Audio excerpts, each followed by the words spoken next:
Chapter 13. Different Perspective. There was an unpleasant amount of silence. Arturia never liked the absolute quietness of these circumstances, but there wasn't anything in her power that she could genuinely do to avoid those. Thus she kept quiet as she stood sitting over the unconscious form owned by her supposed rival. The entire ward had been mostly deserted as of now, mostly because all healers had been working continuously in treating the wounds she and Joseph had sustained against Morgan. Part of her was frustrated by how things had concluded, especially when she learned from Merlin that Caliban hadn't been meant to be wielded in its full power by her. It had been only a symbol of her power, but one that wasn't meant to be used in life-threatening battle against her foolish sister. Merlin was starting to slowly become more of a pain than before. It was odd how someone that was supposed to be a powerful wizard was actually this pompous and infuriating, but he was also a wise teacher whenever he knew he couldn't make jokes about. Despite his own dislike directed at Joseph, the Mage of Flowers had been the one to spearhead the use of magic to help the fellow king's recovery. And thanks to everyone's support, the man's condition had properly stabilized. Now lying upon that small bed, the sight of Arturia's curious acquaintance and possibly friend was a state of peace within the uncertainty. Because, while Joseph was away from death's grasp, the fact that he was still resting despite how many hours had already gone by since the battle was enough to increase Arturia's own worries over the matter. But she wasn't alone to keep watch over the sleeping monarch, as an ever-watching Lancelot and a restless Myasfeel had decided to stick around their sovereign. The knight was dutifully making sure that nothing happened to his king now that he was in the frailest of positions, while the white-haired woman was resting her head and arms over Joseph's chest. Tears had been flowing out from her for several hours, and even though she had lost interest in crying, some sobs would still leave her lips from time to time before the sleeping man was put out of danger zone. It was a strange sight for sure. In fact, Arturia was confused as to why she was so influenced by such a natural reaction. It was only legitimate for someone to feel sorrow before the horrible ordeal suffered by those they cared for. And yet, by looking at that, the blonde couldn't help but feel mortified. While she knew that feeling more than sadness over the unfortunate development would be a sign opposing the ideal of a true king, the fact that Joseph was so open to show genuine compassion and emotion before those beneath him in status was more than enough to leave her perplexed. Merlin had taught her that monarchs weren't meant to show any resemblance of fragile humanity, all because the people needed a fearless leader that led them to victory. But what if the people needed more than just a commander? She had experienced war. She had killed before. But she had never seen someone close to her die before her eyes. It was that innocence that was meant to be shattered through indifference rather than experience, and yet she felt afraid at what would ensue in that circumstance. Was this the right path for her? When she took Caliban out of the stone, she didn't do it just because it was her destiny. It was also a mean for her to bring peace, stability, and happiness to those that truly deserved it. How could people be happy if the king is unwilling to accept the joy and the brightness of success itself?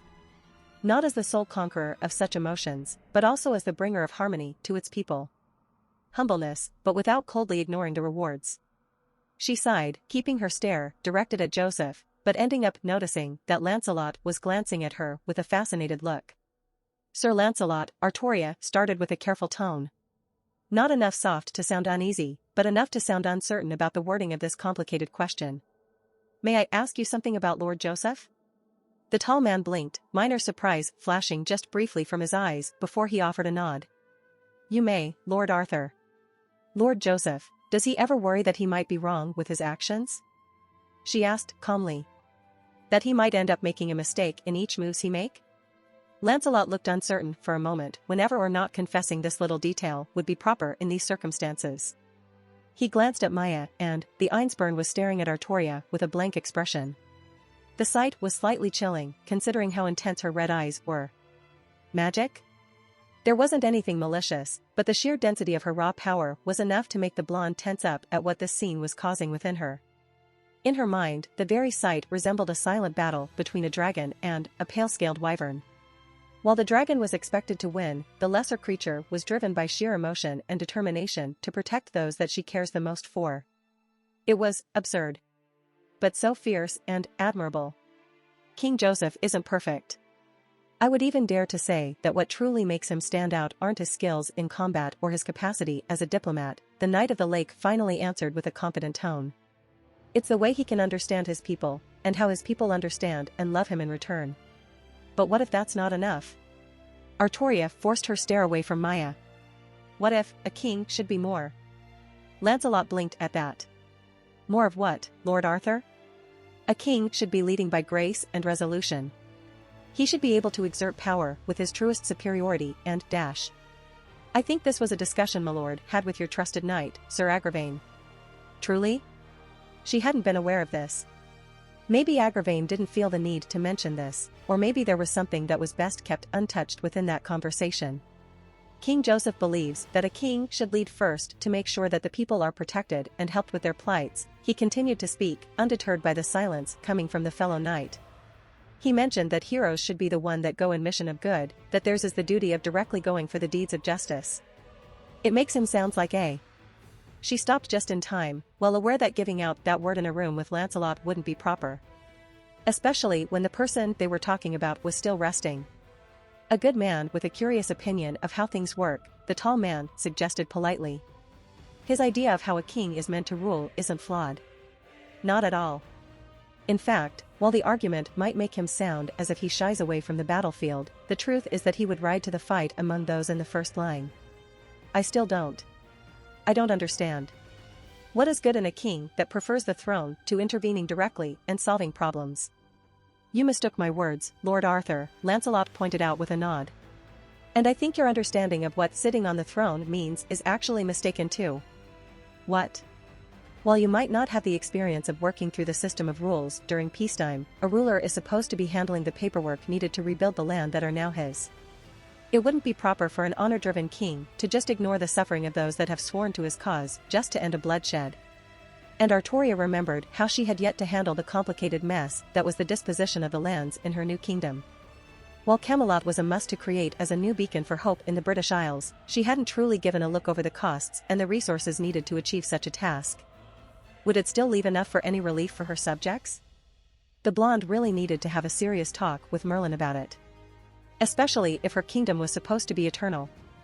How could she become the sovereign of something infinite if said rule is driven by fake intentions? If I may say something, Lord Arthur. Arturia blinked, her attention shifting back to reality. Yes? I don't wish to offend you or your honor with my words, Lord Arthur, but I think now it's due to ask. Lancelot started with a careful manner, almost as if he knew what he was going to say might spark some indignation. But while I can attest that you've been trained properly into knighthood, I wish to know out of personal curiosity if you actually learned of the ways to rule a kingdom. She blinked, a delicate frown settling on her visage. Are you questioning my capacity as a king? I find myself doing so upon your queries. Not as a mean to diminish your value dash. But to see if my interest over the subject is driven by inexperience and uncertainty, she quickly interjected and, she could feel the need to gnaw her teeth at how accurate that thought was. It wasn't unreasonable for the fellow knight to be intrigued by this strange turn of events, but Arturia couldn't exactly commend the man for reaching this astute conclusion. But before she had the chance of continuing with her words, she was interrupted by a new opponent. You're confused. Curt, stern and indifferent. The blonde shivered a little at the comment, but her eyes were met with a molten inferno offered by Maya's rubies. You think that your idea of kingdom was flawless? That your ascension was confirmed and undeniable, the white-haired young woman continued. That Joseph was a mere pawn to befriend until he would have to submit peacefully. He would have still ruled, but under you. As a good friend and advisor, but also as a trump card to use whenever you required to cover for some openings. What? Just as the king tried to reject such notions, she felt her body bathed in a slight amount of warmth. It wasn't scorching her, but it wasn't pleasant either. Not only the lady had managed to peek at her mind, but she was also increasing the temperature of the room by sheer willpower through her magic. Lancelot tried to intervene, but the young woman was unwilling to listen to words. She wants to control him, Maya interjected furiously. To use him like a puppet, and then forget about his existence upon his last breath strikes. Arturia felt incredibly nervous at this, with her mind screaming for her to find something to use as a weapon before things ended poorly for her. Yet, as the standoff grew into something fairly unpleasant and close to a brawl, Maya stopped and tensed up, with her eyes going wide open, as a hand reached for her head and started to caress her scalp. Joseph blinked, a tired and weary look plastered on his face as he glanced at the surprised Einsburn. Maya. The girl turned her stare to properly look at me. She wants to dash. Are you sure she was meaning it within his thoughts? He asked calmly, his tone a little sleepy but still easy to discern. Can you tell me if he wasn't just pondering over the possibilities? Maya blinked. Does it matter? She inquired with a curious tone. Yep. A pout replaced her surprised gawking. Why? Maya, I think you're well capable of knowing when people can make silly thoughts of silliness. It doesn't mean that what they think they will go through with it, he stated with minor irritation. Like, can you please tell me what I'm thinking about? Surprise returned on her visage, with the Einstein actually peering over the mind of the weary monarch and her eyes widened again. Sea chocolate? What is it? She licked her lips, as if feeling the flavor in her mouth. He snorted. A sweet drink that can be made with some beans that are not in Europe. What? Arturia was confused, but soon Maya looked slightly annoyed. Tea that's bitter. What's coffee? Joseph smiled a little bit. Similar to chocolate, but slightly bitter. It's supposed to be a beverage that helps waking up properly. Do you understand what I'm trying to say? The Einstein blinked in surprise. You can manipulate thoughts? Everyone can. It's just that it's either through conscious process or even unconscious, the man pointed out. Maybe Arthur thought of it as a distant thought. And I would even dare to say that you gave him quite the fright to try anything about it. The blonde didn't waste any time in nodding at that, confirming that distinct understanding. She had thought of it much before actually meeting Joseph in person and that plans had been scrapped away out of uneasiness over doing something like that to him. It just felt horribly wrong and deceitful. Something against her moral code. Still, her mind finally allowed her to realize that Joseph was finally awake and that she had much to say about what had happened. Especially about the fact that Crochet Moors was broken the very moment that Caliban was. This is definitively worse than a hangover. While alcohol would leave my brain burning in pain for a couple of hours, I could feel that degree of uneasiness spread all over my body. I felt sore, tired and, worst of it all, surprised to see Maya actually making a display of her magic. I could remember Altuo's making some comments about the young woman being interested over the topic, but that she had just brushed over the early theoretical bits of true magic. In layman's terms, she wasn't meant to be mind-checking and heat manipulating so easily. I blamed her paranoid mood for making her easy to anger, thus I blamed myself for putting her in that kind of emotional distraught. There wasn't much I could have done to avoid the extent of damage I had received, and yet I was apologetic over the awkward circumstance this outburst had created. Lancelot looked relieved that I was now awake and that I had defused this hot bomb from dropping so suddenly over this strange state of peace. He looked absolutely unaware of the fact that Maya had been referring Arturia with feminine pronouns, and I really hoped that it was indeed the case and not a misunderstanding from my part. I turned my attention to Ria, the blonde having lost a couple of mental years with that fright, but holding strong and well composed as her status demanded from her. Joseph, if I may. I wish to apologize for having made that kind of plans. It all happened before we sparred. That sounded way earlier than I had initially thought and I wasn't sure I could actually trust her about it. I glanced at Maya and she looked less annoyed than before. I felt the air being freer than a moment ago, making me suddenly realize that the young woman had stopped making use of her magic in that instant. Now that I actually needed it to test Arturia's truthfulness. Damn it. Knowing that I couldn't exactly expect Maya to become a lie detector with how faulty her understanding of mind-related magic was, I had to trust my own instincts in how to handle the current predicament. I sighed. I will pass over it as I feel that you're being genuine, but don't think I will just show you any kindness if I learn you plans to attack me, Arthur.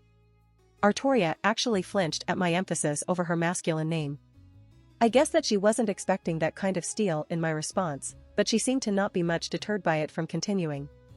I wouldn't hope for less from you, Joseph, the blonde said while nodding. But I wish to discuss about something I would like to solve at once instead of waiting until the visit is over. I blinked, trying to understand what she was referring to. It's about your assistance in repelling Morgan, the girl continued. Or rather, the way you concluded that fight. Oh. Oh, no. I panicked a little bit at that, my entire body tensing up as I had slightly forgotten about that big issue that came from that battle. Caliban and Crochet Moors. I'm sorry. We both stopped, looking at each other with mutual confusion. I was the one that ended up breaking it, I reminded quickly, only for Ria to shake her head. I was the one that allowed Morgan to take Caliban. I should have remembered that she was capable with swords other than magic. We offered each other a serious look, trying to understand how we were meant to deal with this quandary when we were both feeling quite guilty about it. And there was no way I was backing away now that I had stacked my reasoning to feel guilty. The same applied with Arturia. How about a compromise? Nobody is at fault, it was an accident. I think I should repay for Crochamor's reparations, Nonsense. I rebuked fiercely. It wasn't your fault. Nor was yours. Are we having a fight over the fact we are trying to defend each other? Maya hummed. You're both silly. I actually deflated at that, and I could see a pout settle on Arturia's face at the comment. We should deal with this by sparring again. At this I found myself sighing. I think Quintus wouldn't be that much happy if we broke another pair of training swords. The Einsborn giggled at this exchange, clearly enjoying this. Why you two just don't hug? My jaws dropped at that childish suggestion, and even poor Lancelot had to step in about it. Lady Maya, I think that wouldn't be proper for two kings. It would be quite awkward for both to accept such an interaction out of this important discussion. Just as he said these words, I glanced at Arturia with a serious look and she offered a sigh before standing up from her chair. If we continue with this endless conversation, we will never come to a conclusion about it, the blonde stated tensely. Which is why I think this foolish proposal might be the chance to end this frustrating exchange. The Knight of the Lake froze for a moment at that, glancing at me in an effort to see me deny such a situation, but I nodded. I can see your point, Arthur. She took it as a nudge to go forward with the interaction, with Maya retreating away from my chest as I adjusted more on the bed. Arturia approached, the girl leaning a little bit as we both shared a hug. If I had been more careful, you wouldn't have been hurt this much. It's my fault. I huffed at her, tightening the embrace, much to her surprise. Morgan surprised us both, don't beat yourself over it. Her groan was muffled on my shoulder, and the hug lasted a few more seconds before she pushed to let go. I complied and I noticed her irritated look. We are settled about it. Her irritation swelled twice at that, but I didn't budge from my position about it. I wasn't allowing someone way shorter and less sassier than me to actually push me around. I suppose you're correct. Yes. But I wish to keep a close exchange of letters from now on, she quickly continued, her tone growing more serious. With Morgan on the loose, we can't allow ourselves to drop our guard. Not even for a moment. I nodded at that.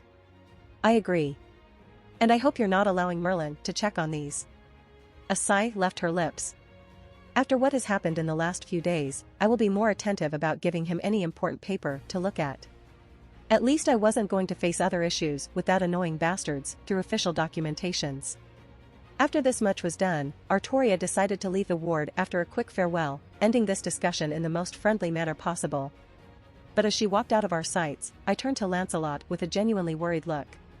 What is the current status of Crochamor's? The plum-haired man offered me an uneasy look, and I gritted my teeth in annoyance. I had seen Caliban crack and collapse, but I couldn't exactly remember what happened to my own sword. The weapon had cracked, I could remember that, but after that everything turned blank and confused. The blade survived, Lancelot finally answered with a tight voice. There are numerous cracks on its surface, and Altuas confirmed that the enchantments have mostly faded away in that last battle. Sighing, I tried to keep calm over the fact Julius Caesar's sword had been lost in that simple skirmish. It wasn't even one that killed Morgan, but one that just pushed her back to her lair. The sacrifice wasn't worth the rewards, considering that the woman was surely going to strike once more by the time her wounds were healed. It can be repaired. The knight tried to sound positive about it, and I knew well enough that it wasn't that easy. Not quickly enough, I interjected quickly. Nor it would have the same efficiency as before. Only its creators can restore the full essence of the sword. Surely you could create a new sword out of it, Lancelot pressed up once more. Many knights ended up with their swords shattered during a battle, and they were able to find a resolve by forging a newer and stronger blade. The issue isn't the metal, I rebuked with a hum. What made Crochamor's capable of standing out from the usual blades was the enchantments applied from the Romans. That seemed to finally dissuade the man from keeping up with that argument. There wasn't much to do about it if Altuas had said the sword was in such a terrible state. Maybe I was being overly dramatic about it, but that was one of the few blades I exactly knew where to find, and I had the means to recover it. Now I was left with other legends that I wasn't even sure I could end up finding on my own. I wasn't even going to try my hand in retrieving Excalibur, well aware that Merlin wasn't going to allow me to pick up something possibly stronger than Caliban. Eventually, I ended up being allowed out of that bed after a full day of rest and checkups. Quintus was incredibly serious with his interest in making sure I was fine, as the people of Venta Belgarum wouldn't have been happy with their hero being left injured before leaving. The gloom prospect of having lost Crocia Moors was mostly balanced out when Alchua stated that Arturia, despite her reluctant acceptance to not try and repay for what had happened during that fight, decided to leave to us what remained of Caliban. Maybe, just maybe, there was something that could have been done with this. If you want to support me, check out my Patreon at https://www.patreon.com/Kayashin. I tend to polls that decide important plot stuff in my P at Trian. Many thanks to my awesome patrons: Nicholas Berenger, Ben Phillips, Yami Tancho, Taco TSK, Jose Torres, Rizik Ottman.